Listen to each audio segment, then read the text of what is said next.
নমস্কার, ইসিসিএন খবরে আপনাদের স্বাগত। আপনাদের সাথে আমি পূজা। বিস্তারিত খবরে যাবার আগে শুরুতেই হেডলাইন্স।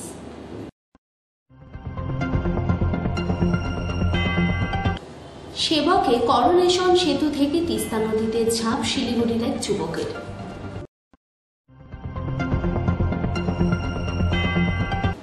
লোকসভা নির্বাচনে কেন্দ্রীয় নেতৃত্বের তরফে কোনো রকম আসন সংখ্যা বেঁধে দেওয়া হয়নি।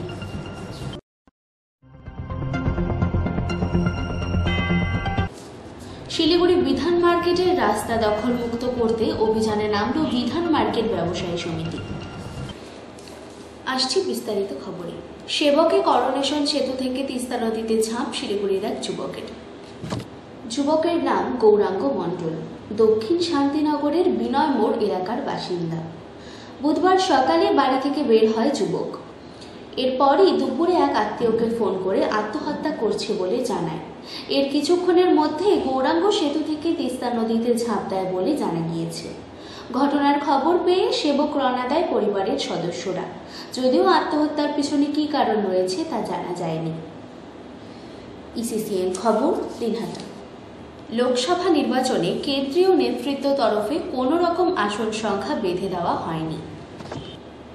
তবে স্বরাষ্ট্রমন্ত্রী অমিত শাহ জানিয়েছেন, পশ্চিমবঙ্গ থেকে এত আসন জিতে আসতে হবে যাতে প্রধানমন্ত্রী নরেন্দ্র মোদী বলতে পারেন, আমি পশ্চিমবঙ্গ থেকে বেশি আসন পেয়ে প্রধানমন্ত্রী হয়েছি।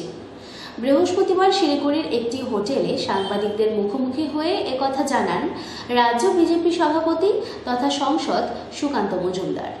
এদিন সাংবাদিক বৈঠকের পর তিনি দলীয় কর্মসূচিতে যোগ দিতে আলিপুরদুয়ারের উদ্দেশ্যে রওনা দেন। এদের সামাজিক বৈঠকে সুকান্ত মজুমদার জানান, গতবারের থেকে এবার উত্তরবঙ্গে আসন সংখ্যা আরও বৃদ্ধি পাবে। ধূপগুড়ি উপনির্বাচনেও অল্প ভোটে পরাজিত হলেও দল ভালো ফল করেছে। ধূপগুড়ির মানুষ আমাদের সঙ্গে রয়েছে। অভিষেক বন্দ্যোপাধ্যায়ের মহকুমা করার কথা ঘোষণা করার পরে এখনও তা কার্যকর হয়নি। তার কথা শুনলে মানুষকে বোকা হতে হবে। নিশ্চয়ই ওখানে কোনো গুপ্তধন আছে, যে গুপ্তধনকে লুকোনোর জন্যই এত চেষ্টা এতদিন ধরে চলছিল। সেই গুপ্তধন এবার সবার সামনে আসবে, মুক্ত হবে। কোনো রকম ভাবে কি বন্ধ রাখার ব্যবস্থা করা হচ্ছিল, যেটা সেটা কি আর হলো না? দেখুন, চেষ্টা তো চলছিল, বোঝাই যাচ্ছিল। কারণ সুজয় কৃষ্ণ যদি ভদ্র বা কালীঘাটের কাকু, তিনি যদি মুখ খুলে দেন, তাহলে পরে উনি যে বসের কথা বলছেন, যে বসকে ধরা যায় না, ছোঁয়া যায় না, কেউ ফোনে ধরতে পারে না, সেই বস অব্দি তদন্তকারী সংস্থা পৌঁছে যাবে। ডিসেম্বর ডেডলাইন ছিল ধূপগুড়ি মহকুমা হবে, ডিসেম্বর পার শেষ হয়ে গেছে, একটা বছর শেষ, জানুয়ারি চলে গেল। অভিষেক বন্দ্যোপাধ্যায়ের কথায় যারাই বিশ্বাস করবে তারাই এইভাবে ঠকবে, নতুন তো কিছু নয়। তো অভিষেক বন্দ্যোপাধ্যায়ের কথায় বিশ্বাস করে কিছু ধূপগুড়িবাসী, বেশিরভাগটা আমাদের সাথেই ছিল, আমরা সামান্য কিছু ভোটে হেরেছি, তাও আবার বাই ইলেকশনে, এটা খুব প্লাস পয়েন্ট বলে আমরা অন্ততপক্ষে রাজনৈতিকভাবে মনে করছি।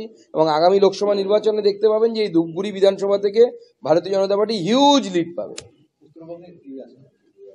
উত্তরবঙ্গে আগের বার যা ফল হয়েছিল তার থেকেও ভালো ফল হবে, মার্জিন বাড়বে সিটগুলোর। বিভিন্ন জায়গায় দুর্নীতি নেতা মন্ত্রীদের নাম আসছে, এবার শিলিগুড়িতে পরিবারের ভিডিওর নাম আসলো। তিনি পৃথক 4টি অ্যাকাউন্টে টাকা পাঠিয়ে সেই টাকা আত্মসাৎ করার চেষ্টা করছেন। প্রশাসক এই বিষয়ে সরাসরি স্টেটমেন্ট দিচ্ছে, কি বলবেন?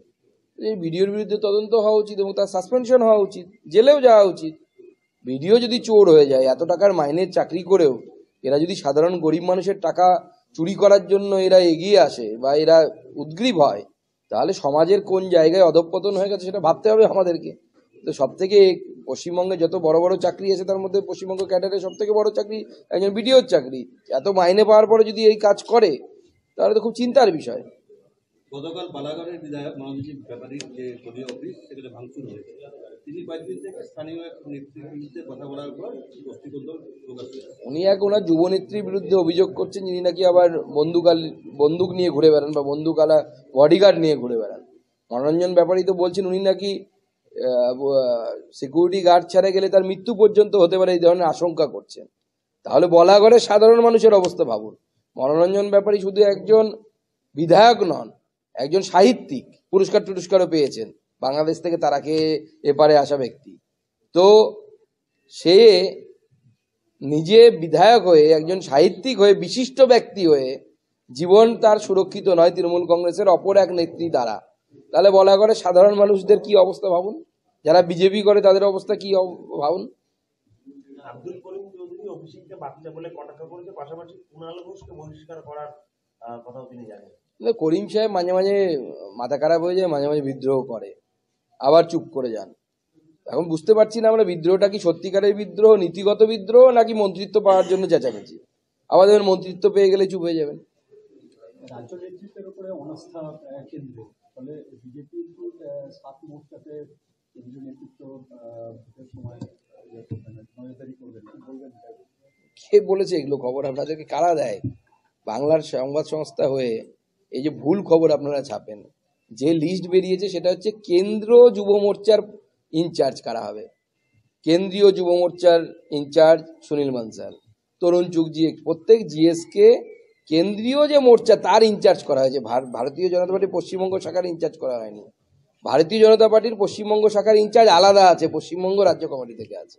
আপনাদের কাছে ভুলভাল তথ্য দেয় কারা আমাদের জানা নেই। একটু পড়াশুনো করে খবরগুলো করুন। আমি ইসিসিএন খবর দিনহাটা।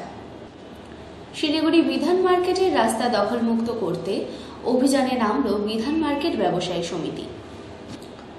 বৃহস্পতিবার দুপুরে ব্যবসায়ী সমিতির পক্ষ থেকে মার্কেটের বিভিন্ন এলাকা ঘুরে ব্যবসায়ীদের রাস্তা ছেড়ে ব্যবসা করার অনুরোধ করা হয়। অনুরোধের পাশাপাশি তাদেরকে স্পষ্ট জানিয়ে দেওয়া হয়েছে যাতে কোনো ব্যবসায়ী রাস্তা দখল করে ব্যবসা না করে। যদি আগামীতে তারা রাস্তা দখল করে ব্যবসা করে তাহলে ব্যবসায়ী সমিতিকে সেই ব্যবসায়ীর বিরুদ্ধে ব্যবস্থা গ্রহণ করতে হবে। এর আগেও ব্যবসায়ী সমিতির পক্ষ থেকে একইভাবে অভিযান চালানো হয়েছিল। উল্লেখ্য, বহু ব্যবসায়ী রয়েছে বিধান মার্কেটে যারা তাদের নানা সামগ্রী রাস্তার ওপর রেখে দোকানকে অনৈতিকভাবে সম্প্রসারণ করে ব্যবসা করছেন।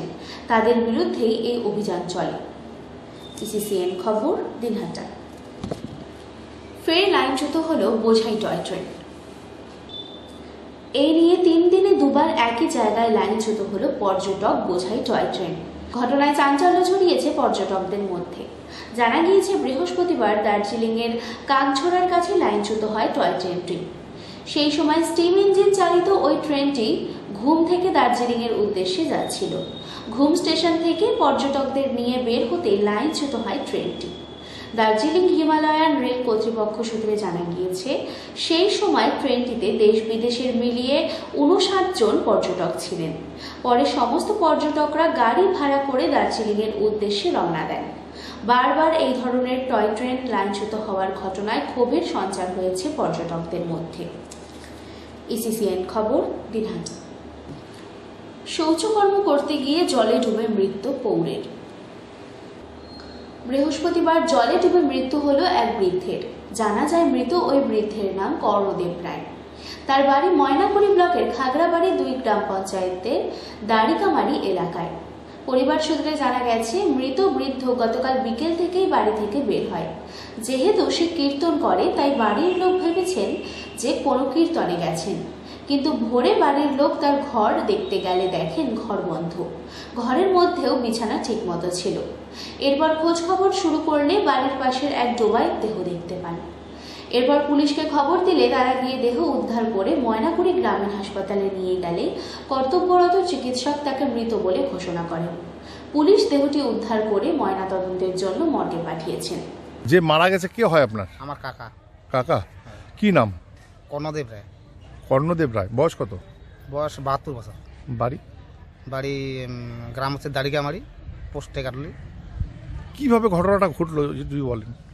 কীভাবে বলতে, কালকে আমাদের ওদিকে তো একটা জায়গায় কীর্তন ছিল, আমরা জানি মানে কীর্তন হয়ে গেছে। এদিকে সন্ধ্যাবেলায় 5টা নাগাদ মানে বাজারে পায়খানা করতে গেছে। হ্যাঁ, পায়খানা করতে গিয়া হ্যাঁ, জল নিতে গিয়া মানে স্লিপ কেটে পড়ছে, কেউ আমরা দেখিনি। আমরা জানি যে কীর্তন এখানে গেছে, আসবে 8টা 9টা 10টার দিকে বাড়ি, বুড়া মানুষ।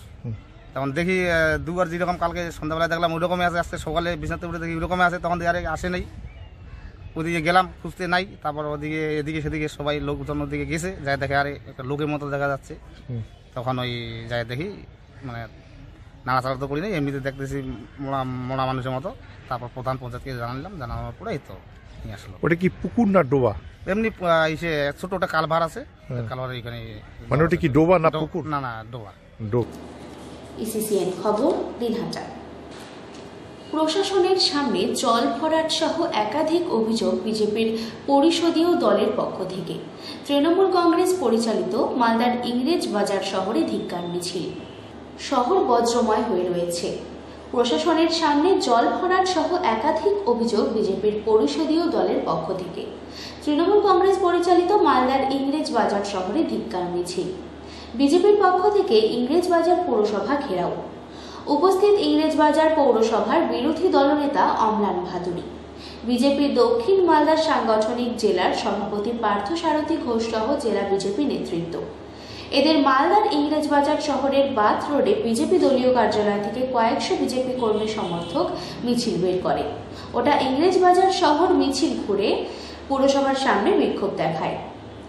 গোটা ইংরেজবাজার শহর মিছিল ঘুরে পুরসভার সামনে বিক্ষোভ দেখায়, পথসভাও করে।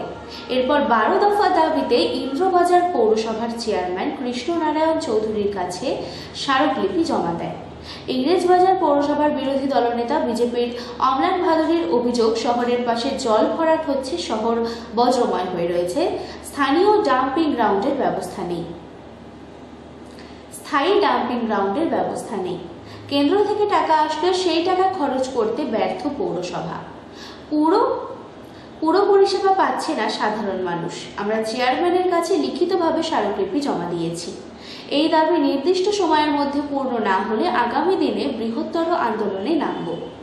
ইংরেজবাজার পৌরসভার চেয়ারম্যান কৃষ্ণেন্দু নারায়ণ চৌধুরী বলেন, পুরসভার প্রতিটি বৈঠকে বিরোধী দলনেতা এবং বিজেপি কাউন্সিলররা থাকে। তারা জানে কোন খাতে কি টাকা খরচ হয়েছে, তবে তাদের বেশ কয়েকটি দাবি জানিয়েছে, সেগুলি খতিয়ে দেখতে হবে।